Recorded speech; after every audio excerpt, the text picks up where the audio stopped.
public is very interested and wants to understand this. We've also got some folks out there with considerable knowledge in investments, and we want to make sure that we satisfy their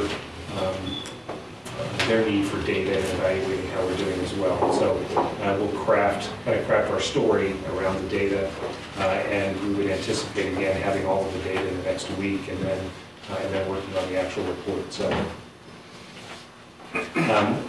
We sent out a message that we launched our website. I hope you folks took an opportunity to go take a look at it. Definitely a work in progress. We had a great deal of kind of time-sensitive fiscal projects at kind of year-end fiscal project, which I listed in the report. One of the downsides to that is that really precluded us from making a lot of progress on the RFP draft for this 3-week period since the last meeting. My intent is hopefully over the next 30 days to make some considerable progress on that. Those being kind of the highlights of the report. If there's any questions or comments, I'll be happy to respond. Question.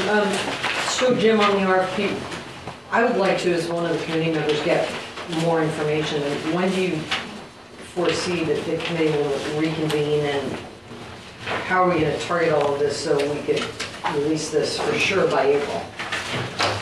I would see having a meeting in March, and again, for ease sake, we could make it consistent with the board meeting with the ad hoc would like to, if that's your preference, and attempt to have a fairly complete draft before the ad hoc review, and look at releasing it sometime in April, based upon, again, any kind of comments or edits that may come out of an ad hoc review.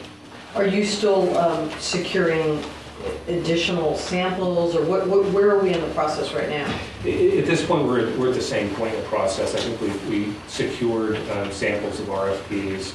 In reviewing them, there was a lot of similarity. We've selected an RFP that we can use as a template, so to speak, and actually blending a couple of RFPs. I think there were some strong points to both the City of Fresno and the City of Los Angeles, if I remember correctly, City of County of Los Angeles. So we're at the same point there, and then we have begun developing a list of vendors, and we will continue forward with developing that list of individuals or firms to circulate the RFPs. And that, I think it would be good also to talk about a recruitment strategy and an advertising, a game plan to see where, how we want to do the search and how we best utilize limited resources to sort of convey the information, and sort of what is our strategy going to be. So I think that would be important to talk about at the March meeting. Now, would that need to come back to the full board in April before an RFP will be released? I would think so. So if we meet in March, can we make sure that we'd be able to target the April meeting date as a final approval date? I mean, would it require that, or? And that meeting for April is April 15. Yeah, that's something. Certainly, we could bring it back to the board for an April release date. It's something I can confer with Jeanine upon. I don't know that there's a legal requirement for board approval of release of the RFP. Certainly, when the proposals come back, when you look at shortlisting proposals, right, and we're selecting a vendor and the actual contract itself, it would come back to the board. But I would think that you could release it without a board. That's true, you can. So, but somebody's got to review it. I mean, if you've got an ad hoc committee, then they would make a recommendation. So I just want to make sure it stays on track in terms of time frames, so that we don't lose sight of it with, since we only meet monthly. So that's why I brought that up, in terms of, does it need to come back to this body for final approval, or can it just go out? So. And again, I think it can't go out. We can go ahead and release it as long as it's acceptable to the ad hoc, and we would just inform the rest of the board members. Unless there's an inclination of the board to have that come back prior to this. And on the first page, with the launching of the website, I haven't checked it yet, So I'm interested to know, and I will check it soon. And I think it's great. I think this is great progress that we have something there that we're going to build on. Is the agenda for the meetings already posted? So we've got the agendas on. What other information do we have there? Past minutes, I'll come to you. You gotta look at it, it's good.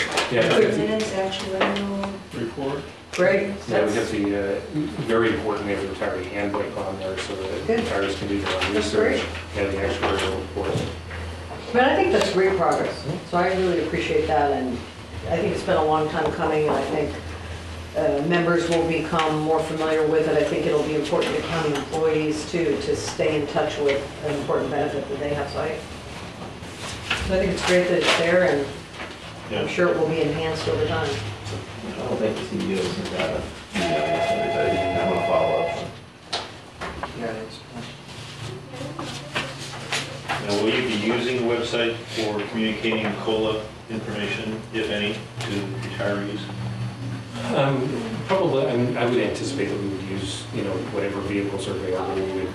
We can't count on the website being the only vehicle, so we would do a mailing again, and then we would post. Again, we're trying to develop as much of an electronic audience, or certainly accommodate that as possible, so that we have that. I want to mention that at the next meeting, ad meeting or something. All right, 3D, updates relative to 1920 budget. Yeah, you should That's not you. start. That's not you, right? Yeah, budget unit 1920. You should have a copy in front of you. Passed out this morning. Looks like this amongst the many things that were passed out this morning. And there was discussion of coming back on a quarterly basis to look at kind of the operational costs. We always build the fiscal information relative to how our investments are doing, but just to look at operations. And what I've done, just to kind of walk you through the form real quickly, is to go through the accounts and the budget. What was the initial appropriations, year-to-date expenditures. I projected the expenditures over the balance of the fiscal year. And then the total expenditures represents the year-to-date plus the projection. And then whether or not there's a surplus or deficit in the account. A couple of areas that I just wanted to note is you'll see on line item 1012 in extra help. The dollars are really associated with Tim's work in the transition. That's something that he and I have had some discussions about as far as transitioning downward. The negative 25,000, that number is high. That's conservative. Tim's going to not only wants to retire, You're going to but retire. he's going to run out of hours. He's going to run out of his 960 hours here before we hit that number. But I think that's an important one to take a look at. I think one of the other things is going into next fiscal year where we're going to be working off a lower base, going down into the 2000 series, or the services and supplies as they're commonly called. You'll notice communications. We have our communications currently in office expense. So office expense is overstated. Communications has nothing in it at this point. We need to go back and correct that. But office expense is high, and we noticed that the primary reason for, or the primary cost of office expense, really the large one, is mailings. And so I think to Dennis Huey's comment earlier, ways that we can communicate with our membership other than classic bulk mail would be helpful. That's a considerable cost there. I don't know that we can get away from it, but it's something we're going to have to look at as we go to next year's budget. Travel out of county, dollars available for that, but I'm cognizant of the fact with the, again, working off of a lower base for next year, we may have to look at, we've got a couple of SACRS conferences per year, attendance, looking at what those particular